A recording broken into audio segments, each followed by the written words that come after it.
গাজায় ইসরায়েলের আগ্রাসনে আবারও প্রাণ ঝরল শতাধিক ফিলিস্তিনির। এর মধ্যে যুদ্ধবিরতি নিয়ে ট্রাম্প এবং নেতানিয়াহুর বৈঠকের কথা জানিয়েছে হোয়াইট হাউস। মধ্যপ্রাচ্যে শান্তি প্রতিষ্ঠায় ভূমিকা রাখার জন্য ট্রাম্পকে নোবেল শান্তি পুরস্কারের জন্য মনোনয়ন দিতে সুপারিশ করেছেন নেতানিয়াহু।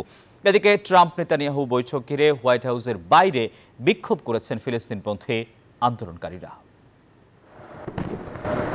ফিলিস্তিনের অবরুদ্ধ গাজা ভূখণ্ডে ইসরায়েলি আগ্রাসন চলছেই। সোমবার ভূখণ্ডটিতে দফায় দফায় হামলা চালায় দখলদাররা। এতে প্রাণ হারান শতাধিকেরও বেশি ফিলিস্তিনি। জাতিসংঘ বলছে সহায়তা প্রবেশে বাধা থাকায় হাজারো শিশু ভুগছে চরম পুষ্টিহীনতায়। ত্রাণ সংকটও ভয়াবহ আকার ধারণ করেছে। এদিকে কাতারের দোহায় যুদ্ধবিরতি আলোচনার মধ্যেই ট্রাম্পের সাথে বৈঠক করেছেন ইসরায়েলের প্রধানমন্ত্রী বিনিয়ামিন নেতানিয়াহু।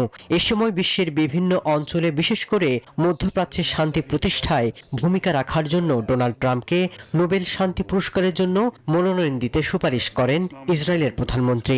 হোয়াইট হাউসে নৈশভোজের সময় সুপারিশপত্রের একটি কপিও ট্রাম্পকে হস্তান্তর করেন নেতানিয়াহু। বান্ডেল থাকলে প্রতি সেনমানিতে টাকা বাঁচবে। বিকাশ সেনমানি বান্ডেল কিনে জিতুন প্রতি লেনদেনে।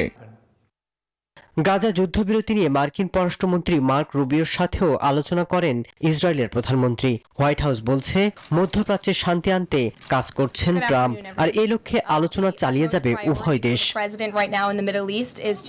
এদিকে যখন ট্রাম্পের সাথে বৈঠক চলছে তখন বাসভবনের বাইরে জড়ো হয়ে বিক্ষোভ করেন ফিলিস্তিনপন্থী আন্দোলনকারীরা। গাজা গণহত্যার জন্য নেতানিয়াহুকে গ্রেপ্তারের দাবিও জানান তারা। মাসুদ রানা, নিউজ 24।